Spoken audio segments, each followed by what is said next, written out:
Cities, centers for countless different groups and individuals to gather and live their lives.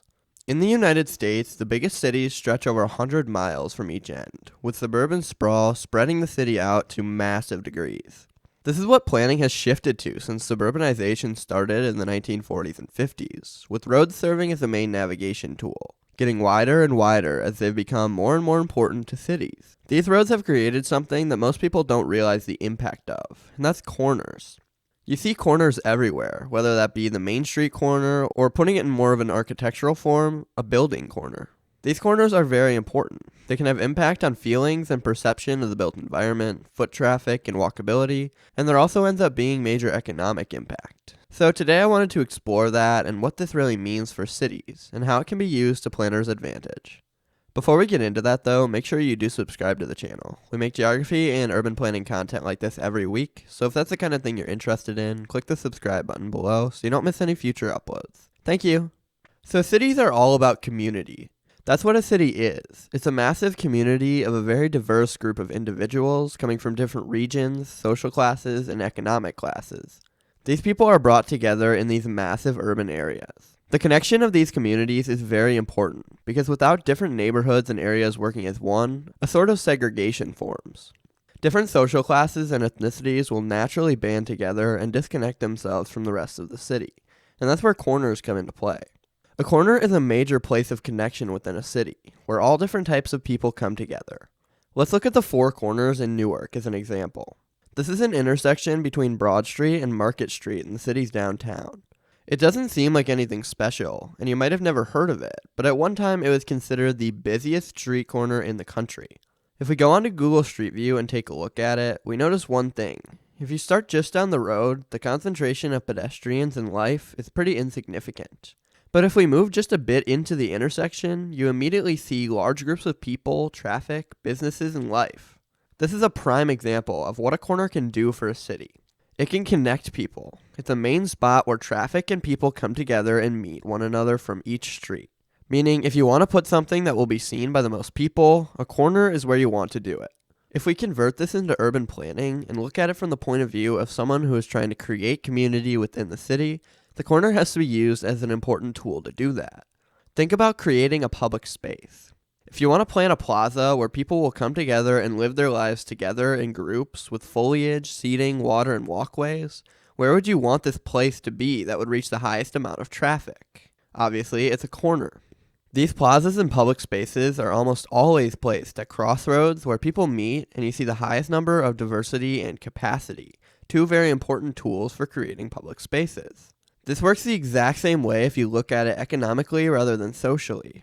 Obviously, I'm sure you know why street corners have the highest amount of restaurants and commercial developments. But if you really think about how this can be planned in, it complicates things. You can create a street corner with a plaza, which brings people together and pushes high amounts of traffic into that zone.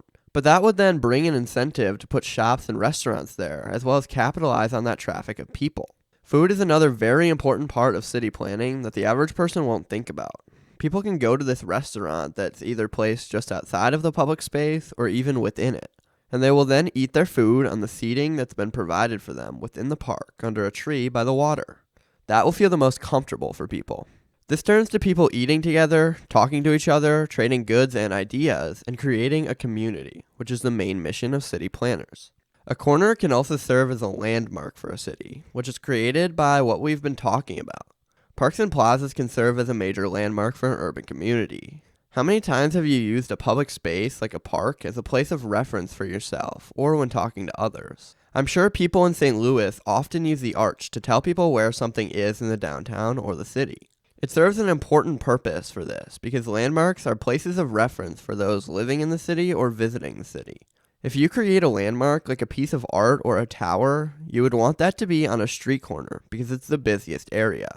Plazas and parks are great places for these objects or buildings to be placed because they have the highest density of people, which is where this connects to the other idea I've been talking about in this video. Street corners create a feeling that I'm sure everyone knows. They can be smaller in regions more focused on pedestrian traffic, and they can get wider as you move out into less dense regions. Crosswalks are affected by this, and especially by the traffic around you. These corners create the traffic with people coming together from either street, And of course, it's going to be so much easier to cross a road when you have a large group of people looking to do the same thing. It's more visible and draws more attention for the drivers around you. Corners also create street vendors, street artists, and shows, and other economic uses. Especially in cities like New York, people are drawn to these street corners to use them to their own advantage. Certain locations even require more expensive permits within that city, and I bet you some of the most expensive locations are at the very busy corners and nodes like Columbus Circle near Central Park.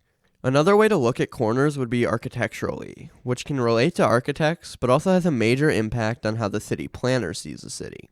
A rounded corner can be used for social uses, such as giving a pedestrian a feeling of connection and smoothness as they continue their walk.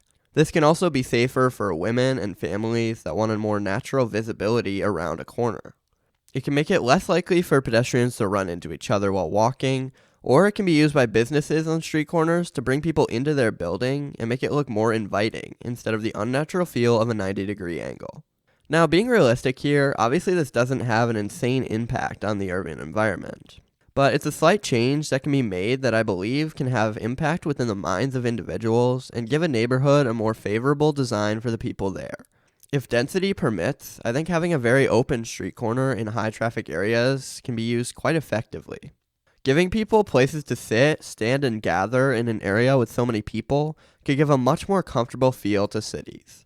What I'm getting at is how these corners can be used to planners' advantage.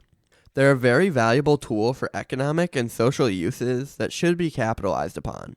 Even in residential zones, these street corners are beginning to be used for commercial uses, with the corner store being an important idea in the history of American cities. A lot of 5/1 apartments in newly developed areas in the US are mixed use, with the bottom floor on street corners being used to their advantage, with shops and other commercial development, while the upper floors are living spaces for residents of the city. This has been continued with suburban development.